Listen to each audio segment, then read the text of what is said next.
Hello again, my starlings. It is I, Phoenix, back in the car, back commuting, back home once again. It's now a week later, and I am proud to say that I did manage to get over my issues and post the last video for whatever it was worth. That was my test run. It turned out the sound was actually pretty decent, so hallelujah for that.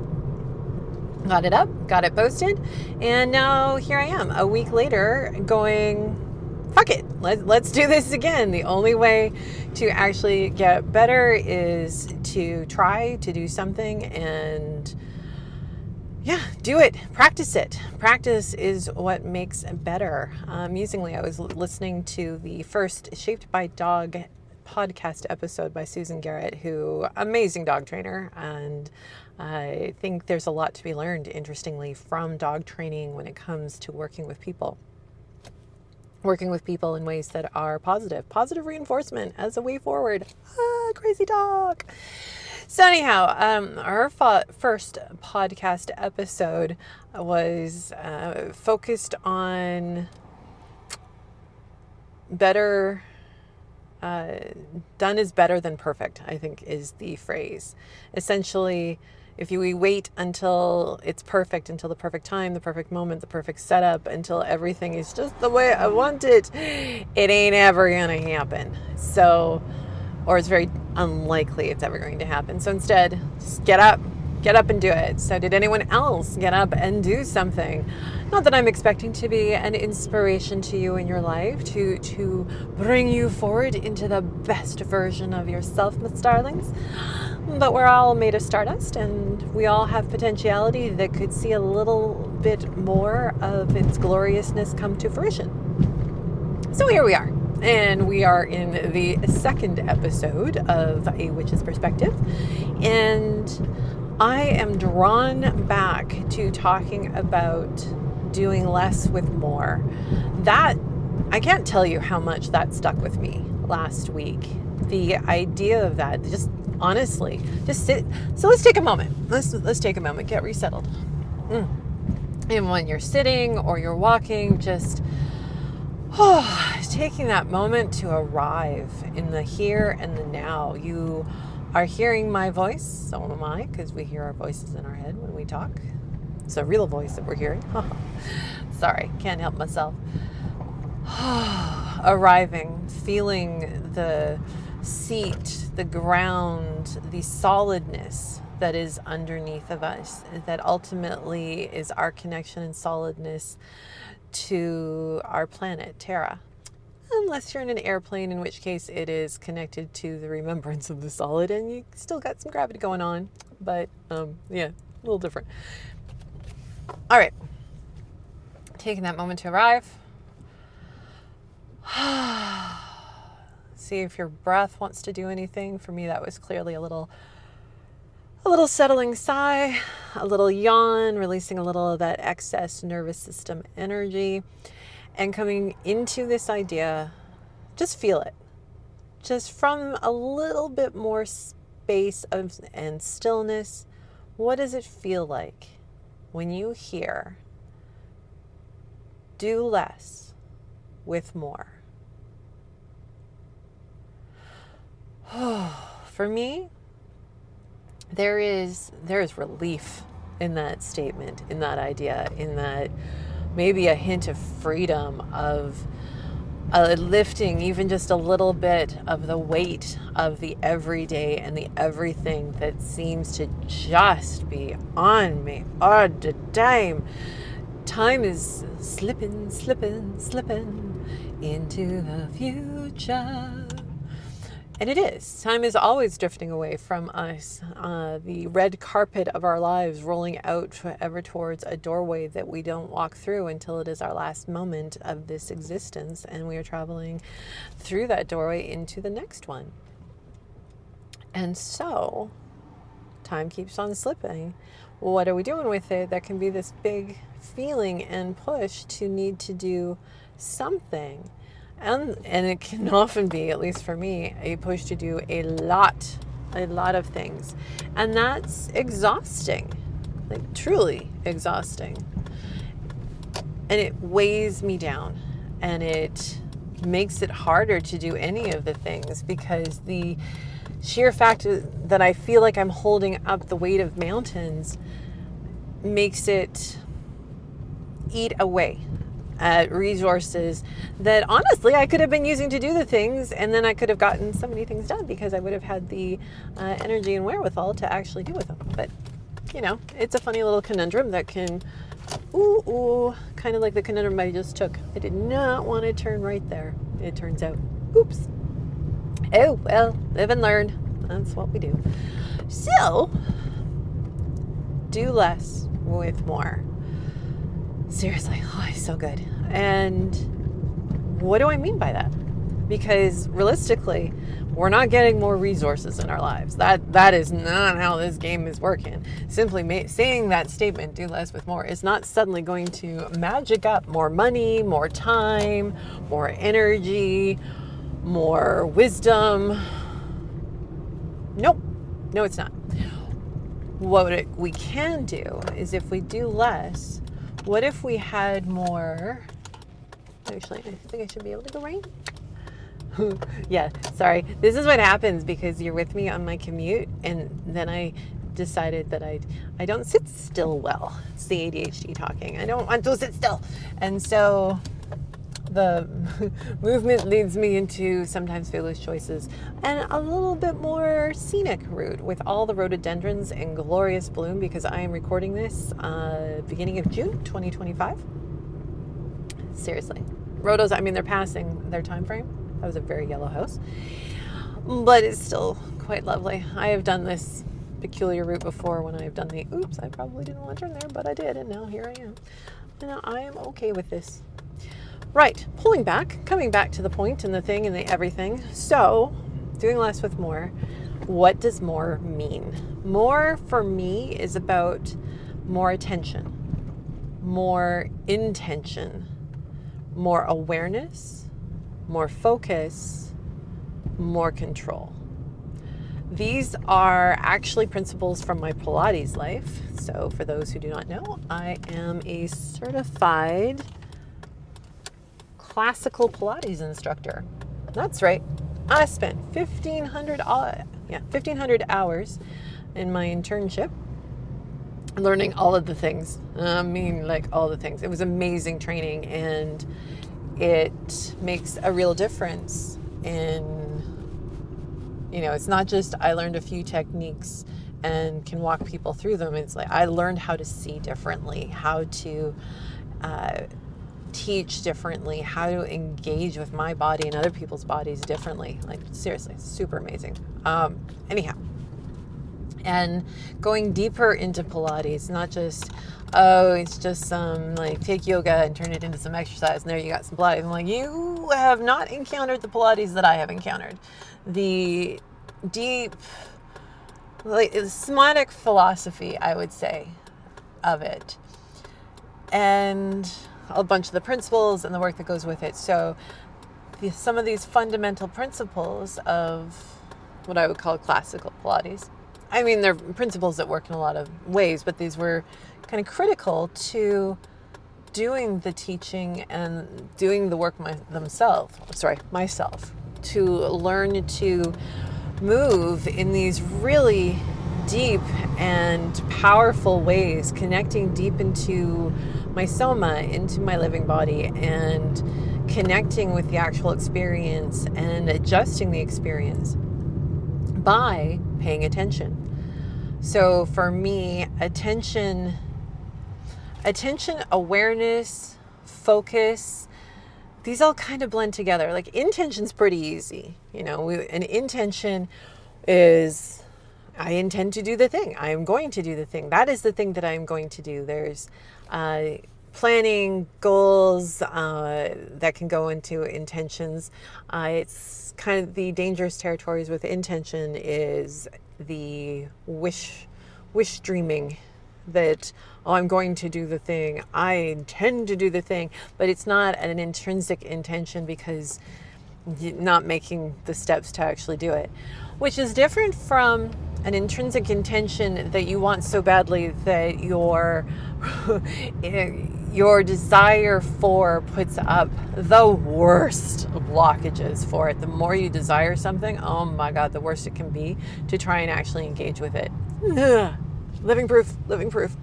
So, where was I? Right. So intention, kind of actually easy. And control is we are the ones choosing what is happening, and we are able to formulate the results through our choices. So we're controlling the outcome. And we're controlling our actions, controlling our outcome. There is undoubtedly more to it, but that is the way that right now in this moment, without pre-planning, because hey, I'm just getting off my duffel. That does not make sense, but you know what I mean. Getting up and doing this recording. So score for me, because look, I was doing the thing. But it does mean that I did not spend a huge amount of time pre-thinking this, plotting it out. I have no notes anywhere in this car. What little concepts there are is hanging in my head, and we are free-flowing, not on the freeway. That would have been kind of a nice segue, but no, we're not on a freeway. We are just on a road. But control, still. Pretty clear what we mean by control, pretty clear what we mean by attention. But I find, at least for myself, attention and awareness and concentration, I have a sense that these are all different things, but at the same time, there's kind of this, well, what's really the difference between attention and awareness? And what's the difference between awareness and concentrating? Here's my today's take on it. Again, that would be the beginning of June 2025. So awareness, let's start with awareness. Awareness is actually, I think in some ways the easiest one. Awareness is allowing what is available to be perceived. Whew.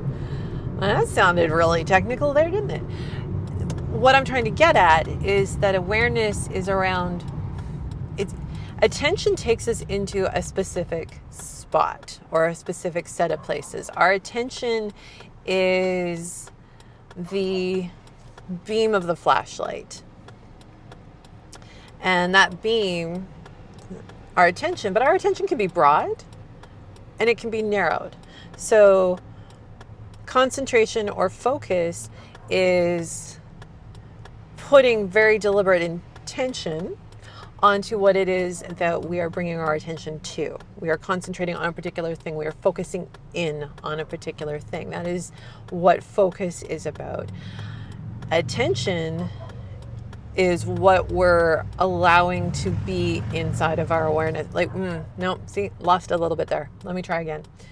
And again, no editing because I am that wild, crazy person living on the edge. So sorry, we are exploring this together. Think of it as a conversation and you just went, huh? Honey, you went off the rails. That's totally fair. I did go off the rails. So when we are aware, if you were to do one of that classical bringing yourself into the moment exercise of notice 5 things that you can see. I see a white car. I see green grass. I see a green light and a bus and white lines on the ground. And what are 4 things that I hear? I hear the sound of my own voice. I hear the car outside. I hear the ticking of my indicator. I hear the rumble of the engine of the car. And you go through the senses. If you were going through those senses, I am bringing my attention to specific instances of what is happening within my realm of perception and awareness. I could then focus in on the sound of my car and drill down into that. And what does the sound of my car really sound like? So it narrows me down. And in a sense, you could say that concentration or focus, then attention and awareness are 3 different degrees of a related or even continuum of experience. So attention, those individual things. And attention does tend to be like that flashlight that you shine your attention. Your attention comes to various and assorted things. But awareness is open. Awareness opens up to two things, to the world, to what possibilities are. When we are aware, we notice. But we notice not in that has to be specific kind of way, but an awareness of the space around you, an awareness of the temperature, the sounds.